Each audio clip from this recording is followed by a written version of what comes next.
Hey gang, and welcome back. These videos are brought to you by Card Conduit, the best place to sell your unused collection fast and easily. 401 Games, Canada's top shop for all your hobby and TCG needs. Dragon Shield, the strongest sleeves for your strongest decks. Moxfield, the easiest way to store and share your deck lists. And Foil Armor, flatten your foils fast. I win the die roll and start us off. I draw and play a tap Temple of Enlightenment, scrying 1. Max follows my example with a Temple of Mystery, scrying 1 as well. Metcha breaks from the mold of the swamp and taps it for turn 1 Bloodchief Ascension. Arja just plays a swamp.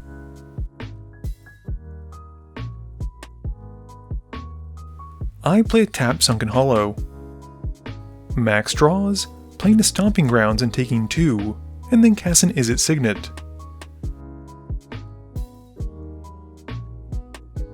Metcha's got a swamp and casts Jet Medallion. Arja's turn 2 has a forest coming in, and he casts Reassembling Skeleton. My turn has me drawing and playing Cycling an Eternal Dragon. I find and play a tap Prairie Stream and pass to Max. Max's turn has a Rootbound Crag coming in, and he taps enough for Saheeli and passes after she resolves. Metcha also misses a land drop and just casts Liliana.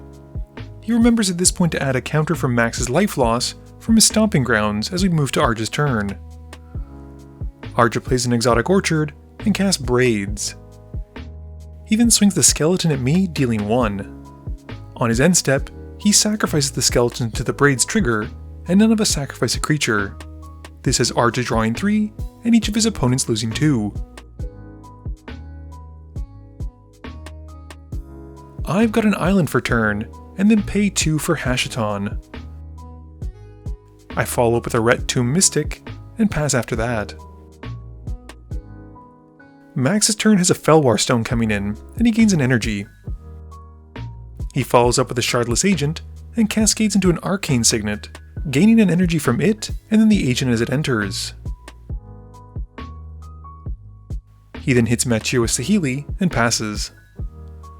Matt draws and gets some revenge, casting a Plaguecrafter and making everyone sacrifice a creature. This transforms Liliana, and he makes a zombie token as he does so. Metcha then upticks Liliana and has the table discard a card. Arja casts Seed of Hope, gaining 2 but failing to find a land. He then still has enough to at least cast Dina, and passes. I just draw and pass turn. Max plays a Temple of Abandon, scrying 1, and then casts a Decoction module, gaining an energy. We then see Curie coming in, and he gains another energy from casting it with Saheeli, and 1 from it entering with the module. Max then casts a Sky Diamond, gaining another energy and passing turn. Metcha upticks Liliana again in his main phase, making us discard. I pitch a Sphinx of the Second Sun, which triggers Hashaton. I pay 3 to make a token copy of it, and Metcha's also discarded a Grave Scrabbler, which he pays the Madness cost for.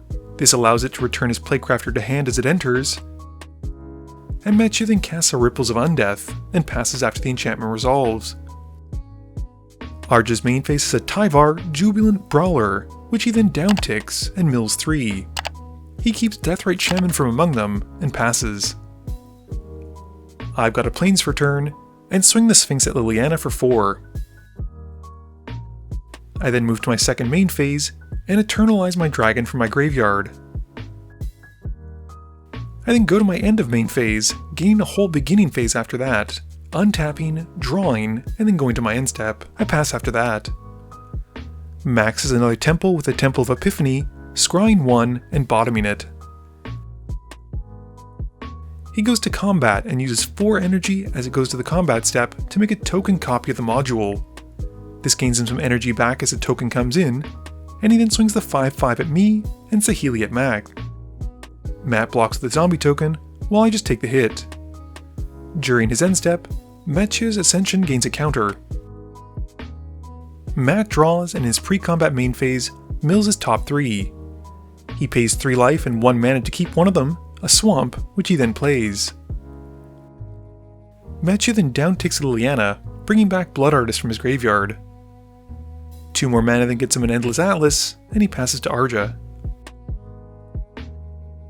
Arja's turn has a force coming in finally, and he taps the Deathrite Shaman to exile Mechia's Ghost Quarter. Arja then upticks Tyvar, untapping the Deathrite Shaman again, but doesn't use it, instead using the floating mana and his remaining lands to help cast Moldervine Reclamation. I draw for turn and go to combat, swinging the dragon at Arja and the Sphinx at Liliana. Both take their hits, and I move through my phases to get my additional beginning phase. I untap and draw, but have to discard down to 7 as I move to my end step. I pitch an Archon of Cruelty, paying the Hashaton trigger to make a copy of it. The Archon comes in, and I target Matt. With him sacrificing a creature, Blood Artist triggers and drains me for 1. Mechia also adds his 3rd counter to the Ascension, and since drawing a card from the Archon, I still have to discard down to 7, pitching Infernal Grasp and getting drained for 2 by Matt's now active Ascension. Max draws and goes to combat, paying the energy to make a copy of his Decoction module again, and gains more energy as it comes in. He swings the token at me, Saheeli at Arja, and Curie at Matt. We all take the hits, with Max drawing a card from Curie's trigger. He then casts a Simulacrum Synthesizer, making 2 energy, and then scrying 2. He passes after that. Matt draws, and mills 3 in his main phase to the Ripples, paying 1 mana and 3 life to keep Damnation. He plays a Swamp, and then goes to cast Damnation. But I stop it, casting Force of Will, losing 1 life, and exiling Supreme Verdict from hand. I do get drained for 2 by the Ascension though, and he passes after that. Arja's main phase has a Skullwinder coming in, and he picks Mechia as his opponent. They both return a card, with Arja picking the Seeds of Hope, and Mechia taking Damnation. Arja then uses the Deathrite Shaman to exile my Archon, gaining 2 life. Having gained life, this triggers Dina, and has each of Arja's opponents losing 1 life. I draw and go to combat, swinging the Dragon and Sphinx at Max, and the Archon at Matt. We resolve the Archon trigger, with Mechia draining me for 1 as he sacrifices the Blood Artist. They then take their hits. I then pass through my second main phase, and do my extra beginning step. I draw, and then have to discard down to 7. I pitch a Peregrine Drake, getting drained for 2 by Matt, and pay Hashaton's trigger to make a token copy of it. With it entering, I get a trigger, and with it on the stack, I pay 1 for Path to Exile, getting drained for 2 again, but target the Deathrite Shaman. With it being targeted, Arja taps it to exile a land from Mechia's yard. He then uses the floating mana to cast a Seed of Hope, gaining 2, but then getting drained by Matt again from the Ascension as he bins the cards. Arja then reveals, keeping Bastion of Remembrance, and gets drained for a further 4 as the other cards hit the yard. The Deathrite is then exiled, and Arja goes to find a land. I then untap my lands from the Drake trigger, and we move to Max's turn. Max has a Forest, and swings at Mechia with Saheeli and Curie. He draws a card as they connect, and he casts an Aether Refinery. This makes him a Construct token from the Synthesizer, not to mention makes him some more energy as the token enters as well. He passes after that. Matt draws and mills his 3, paying 1 and 3 life to keep Keurig from among the milled cards. He plays a Swamp, and then recasts Damnation once more. With that on the stack, I use Dawn's Truce and gift Max a card to give my board hexproof and indestructible. Once more I get drained for 2 by the Ascension, and the board is then wiped, with Arja getting drained for 4 but gains 2 and draws 2 from the Moldervine.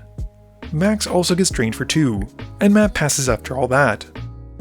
Arja starts his turn off by paying 4 into the Toxic Deluge, and loses a further 2 as it hits the yard. The board is then wiped again, and I get drained for 2 as Hashaton hits the graveyard and then goes to my command zone, but not from my tokens as they're not cards. Arja then downticks Tyvar, milling 3, and getting drained a further 6 from the Ascension. He does bring back his Zulapur Cutthroat though. He then casts Assassin's Trophy to take out the Ascension, getting drained for a final 2 as Mechia goes to find a land. I've got a Mystic Gate for turn, and cast Anointed Procession. I then follow up with Key to the City and pass. During my end step, Max uses his Aether Refinery, making an energy, and then pays what he has left to make a very large 10/10 token, and gets 2 energy as it enters because of the refinery adding an extra one to the module. Max's turn has him playing a Shivan Reef, and he recasts Saheeli, gaining 2 more energy. Max then casts Bloomborough Weird Little Guy Octomancer, but doesn't gift anyone an octopus sadly.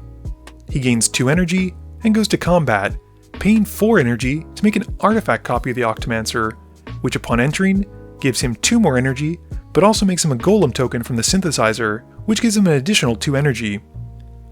Max then swings his 10/10 and 5/5 Octomancer tokens at me, and I drop to 1. Max then passes to his end step, and layers his triggers for his original Octomancer to copy the artifact copy before it leaves. With this one coming in, he makes 2 more energy and another Golem token. The construct then makes him 2 more energy, and he exiles the Saheeli version of the Octomancer and passes turn. Matt draws and mills his 3, paying 3 life and 1 mana to keep Liliana of the Dark Realm, one of my personal favorite planeswalkers. What's your favorite planeswalker card? Leave a comment down below. Matt then plays a Swamp and loses 6 life to help cast Keurig, paying Phyrexian mana instead of black mana. Matt then pays 2 more life to use Phyrexian black mana instead of mana to help cast Magus of the Coffers. This gives Keurig a +1/+1 counter, and he passes after the Magus resolves.